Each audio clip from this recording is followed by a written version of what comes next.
This is Stacy Atwood, Organizational Principles, Week 8, midterm. I've chosen to do organizational culture. I'm really excited about this deep dive. I'm passionate about organizations, community, and the culture of the organization. I've really enjoyed what I've learned this week, and I'm excited to share it with you. To start, maybe I will share with you, I grew up in the Bay Area. My dad worked for Silicon Valley. I lived in the East Bay, kind of over here. My dad worked at Varian, which is over here. And my bishop worked at HP, at Hewlett Packard. We had a really interesting young women activity, like 41 years ago. It was a young men, young women combined activity on a Saturday morning. We got up early, we got in all the young men, young women leadership vehicles, and we drove to downtown Silicon Valley, to Palo Alto, to the Hewlett Packard head office. We met in the boardroom.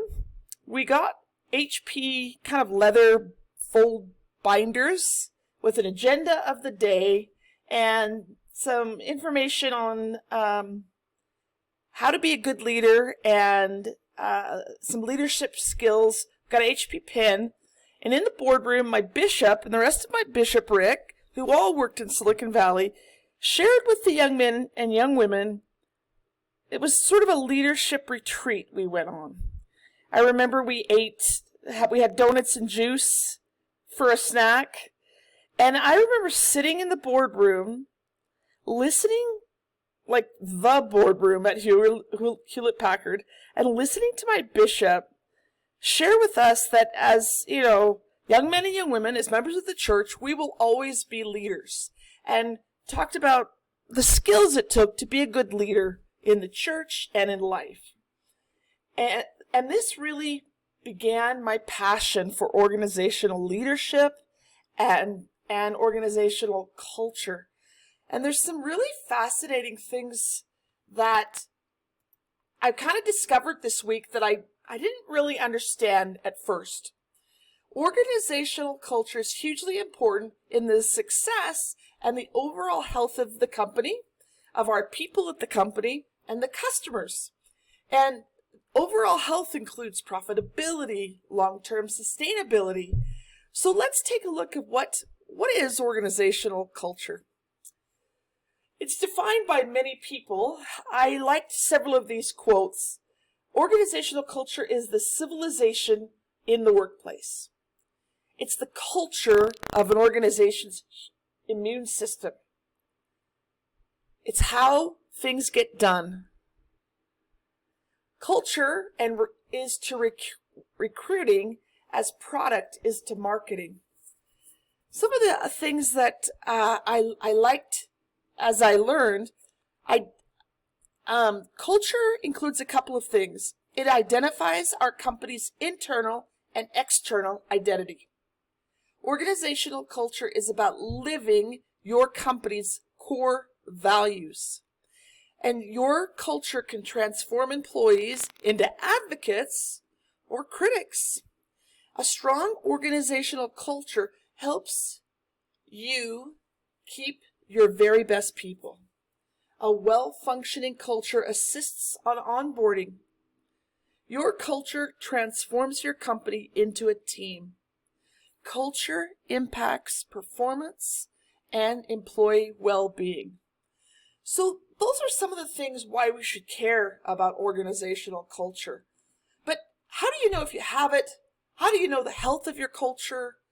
How do we take a look and take the pulse of an organization's culture? If we're going to change the culture, we need to understand how our culture is evolving. Do we have it? Is it strong? And one of the ways we do that is by actually taking a culture audit. We need to get beyond the symptoms to treat the illness. We need to recognize that it's not a them issue. And a strong and healthy culture reduces risk with increasing productivity.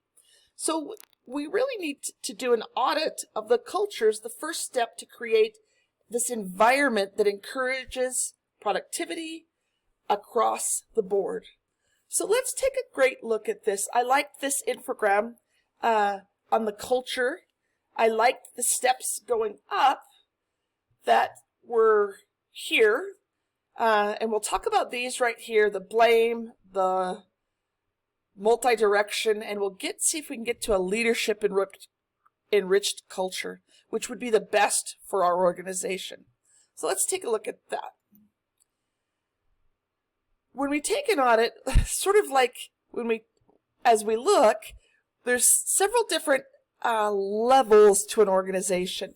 Some cultures are still in the blame culture. There's little trust. They're selfish. They don't take risks. They won't speak their mind. They just come get their paycheck. It's considered to be inefficient, has stagnant growth. It avoids responsibility. And there's a lot of fear. And the primary value of the blame culture would be to avoid conflict and self-preservation.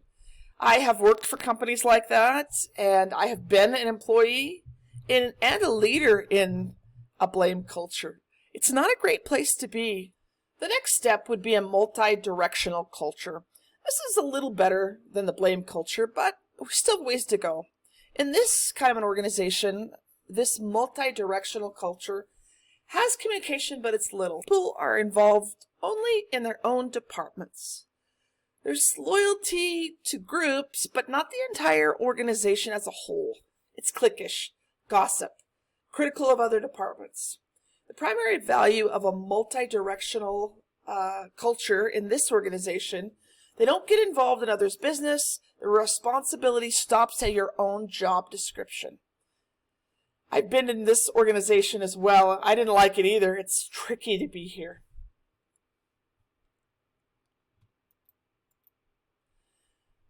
The next one is live and let live culture.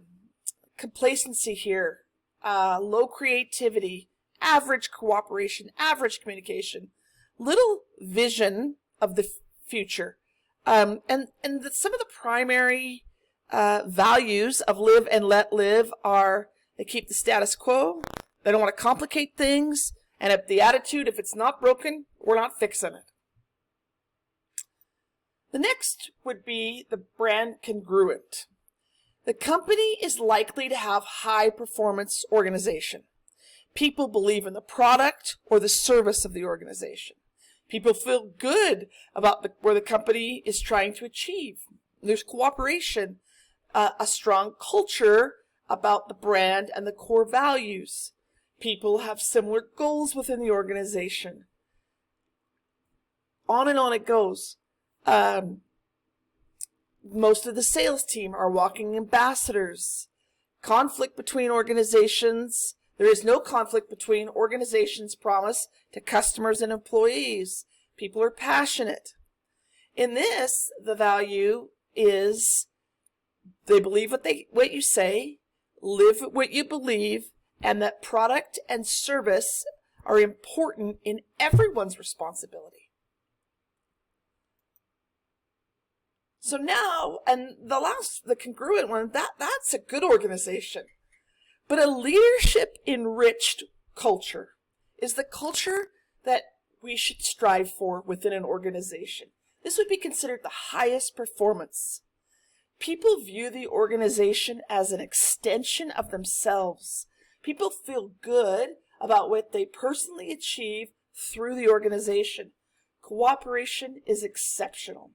Strategic planning is everyone's job. It's related to the nurturing and performance of the organization. Individual goals are aligned with the goals of the organization. People use group resources to actively solve problems. Not limited to the job description, but they do whatever it takes to make things happen. Everybody are walking ambassadors. People are bringing out the best of each other. Leaders do not develop followers, they develop leaders. Very low employee turnover here. Most are passionate about the organization and what it represents. Doesn't that sound fantastic? I love a leadership-enriched culture. So let's go back to this original slide. As we take a look at things and see where we are, as we go up the steps, we can see what the leadership-enriched culture is what we want. We have purpose. We have methodology for change. We have common language, unified, and a very supportive environment. When a change is connected to the organization's culture, it'll have direct impact on the team and their engagement. And the culture impact is communicated to show all the potential benefits in the personal success of team members through the workplace. It supports a greater promise to the team and hope it can achieve. The purpose of creating predictable outcomes, I really like this. It talked about a benchmark of organizational culture, identifying the positive and the negative influences, identifying the top 5 problems, identify organizational motivational blueprint. Compare the blueprint with our current values. Create a strategy and guidelines to align with each stakeholder. And to create a written commitment for guidelines to provide the resources. I really like this. There are 4 questions that helped predict the outcomes and the catalyst for change in an organization. One would be, if you were the CEO, what would you change to make the organization and its practice? What's the biggest frustration here in your workplace? Who are the people that you respect, appreciate most in the organization? Why? Are there people who you're feeling that are hindering your ability to succeed? These are some great questions as we review the culture and the steps in working on moving forward in building and cultivating the change in our organization. The key to success of an organization is to have culture based that's strongly held and widely shared set of beliefs, values that are supported by strategy and structure. When an organization has a strong culture, 3 things happen. The employees know how the top management wants them to respond in any situation. We all share the common values. Employees believe that the expected response is the proper one. And employees know that they will be rewarded for demonstrating the organizational values. Thank you